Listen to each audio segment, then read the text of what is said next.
Hey everybody, welcome to Brick Vault, and today we're going through every single LEGO X-Men minifigure ever made. Despite there being so many different X-Men characters throughout the comic book and movie series, only 10 have been produced in LEGO, and of those 10, only 6 are actually different characters, and I'm including Deadpool.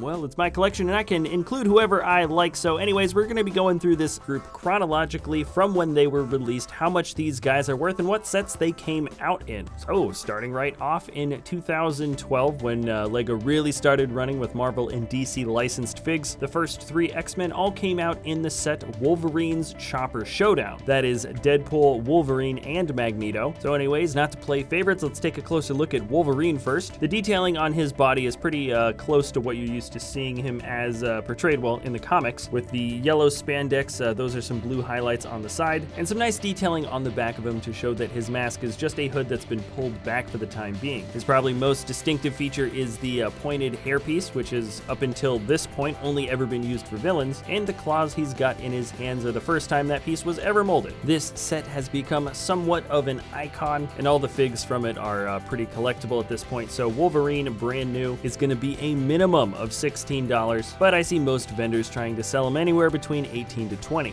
And I would say the main reason why this set is so iconic, especially now, is because of the inclusion of the Deadpool minifig. I gotta say, they got the detailing spot on for this character. There's nothing I would have changed or wanted to improve about this guy. And the great thing about this figure is that he was released back in 2012 before the Deadpool movie came out, and though he had quite a reputation within the comic books, LEGO thought it was appropriate to make him in minifigure form, but guaranteed they would not have ever made a LEGO Deadpool minifigure had he not already been produced after the movie came out. So this guy is by far the most raunchy and inappropriate LEGO minifigure ever produced by the company. Congratulations, LEGO, and because of this, he's super collectible. Brand new, I see him selling for no less than $42 in the States, and I've seen some vendors even try to sell him for higher than $60. Our last exclusive fig to the set, or the last fig to the set, all 3 are exclusive, is Magneto, and he's known amongst the collectors as Red Suit Magneto. I believe that should be pretty evident as to why. He's pretty much all red, including his helmet, and he comes with a lot of purple highlights. This includes the groin piece, his hands, his cape, and some of the outlining on his mask. I find it commendable that they decided to put a little bit of printing onto his back, despite the fact that it is covered up, and he came with this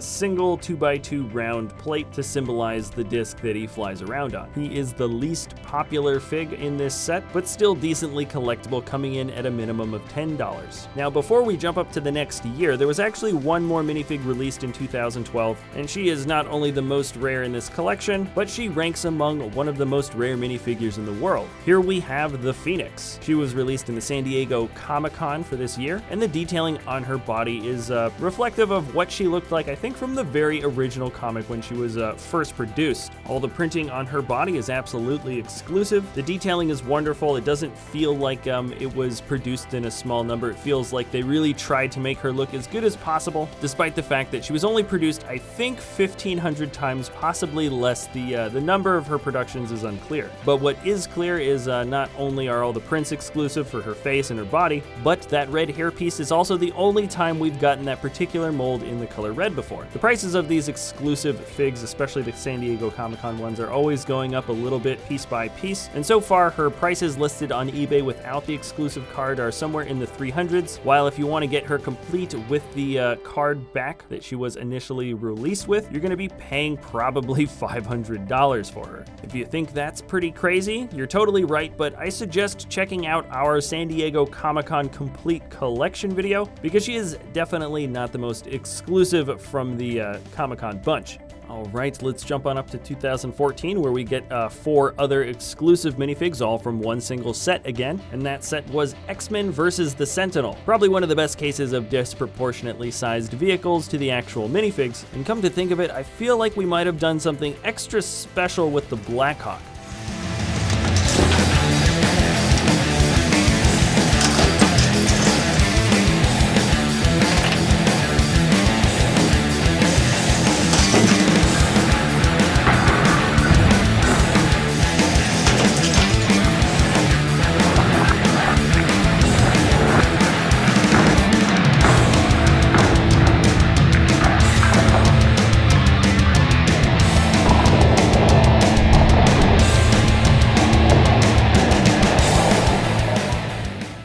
link to that video is also in the description below. There are a couple of repeat characters as you can see, so let's check out who the new people were that were added to the bunch. Here is Storm, one of my personal favorite characters of all time from the X-Men series, and I think they did the best job with this minifig out of the set. She comes with exclusive facial printing. I especially like that they have just those cheekbone definitions on the character, which was I think pretty iconic for her face, and the detailing shows off her X-Men suit pretty well. The cloth piece that wraps around both her wrists and her neck is an exclusive cut, and just like the Phoenix with the red hair, this is actually the exact same kind of hair mold, and this is the only time it's ever been made in white. Brand new, she is about $9, and I have a feeling this character is going to remain very collectible throughout the years. Our second new guy is Cyclops, and here I'm a little bit disappointed. I would have loved to get the detailing that we got from him within the animated TV series, and well, admittedly a lot of the comic books as well. The yellow belts that went around the chest I think would have broken up the look of the dark blue a little bit better, but ultimately I am glad that we at least got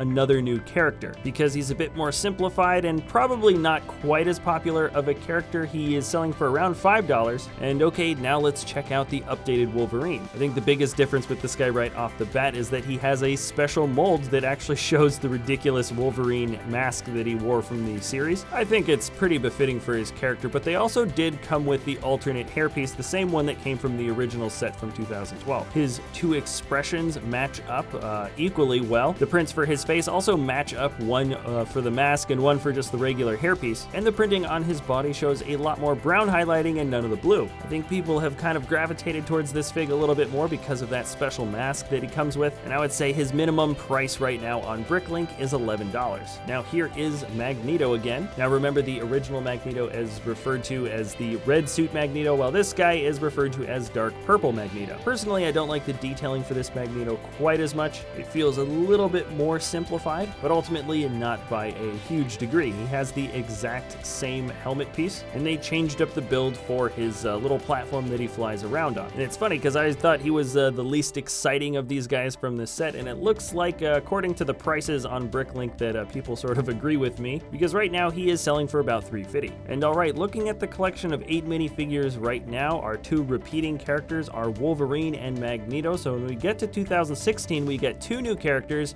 Wait, just kidding, they decided to repeat Wolverine and Magneto again. I understand that they're popular characters, but this felt like kind of a loss, especially being such a big X-Men fan myself. The official name of the set was Wolverine vs. Magneto, no surprise there. And here's a look at the mini Magneto, or the mighty micro Magneto. As always, the printing on the body is supposed to be extremely basic, which it is. I appreciate that they have a little bit of printing on the back, which wasn't necessary, and now his cape is soft cloth, and also he comes with this trans purple dish piece that I think is definitely an improvement to kind of showcase his magnetic powers. And also this time around they decided to give him an entirely black head with just expressive eyes. He too sells for about $3.50, and this is Wolverine, or mini Wolverine. His best quality I think is that giant belt. It is just so massive and just overblown compared to the character, but it really breaks up the color scheme on the body, which I think works really well. And he's got a pretty cartoony, ferocious face that also fits decently well. I don't think he's a bad minifig, I'm just disappointed that we didn't get any new X-Men characters. Just like the last 2 figs, he too is $3.50, and we just finished off the entire X-Men collection, so here are all of them together. Personally, I would love to see LEGO pursuing the X-Men license more. I don't really know what the inner workings are. Maybe they haven't made the sets for them due to some sort of legal constraints, who knows. But if we were to get any new X-Men figs in the future, the ones that I would love to add to the collection would probably be Gambit, Professor X, Mystique, and Rogue. Personally, I can't choose a favorite between any of those 4 characters. I just really want those 4 characters more than anything else, but who knows if that's ever gonna happen. But anyways, that is it for this episode, so thanks a lot for watching, everybody. If you've got any ideas about a LEGO collection you'd like to see in the future, let us know in the comment section below, and I'll do my best to make that happen. If you enjoy our content, remember you can always like this video or subscribe, and we'll see you next time at Brick Vault.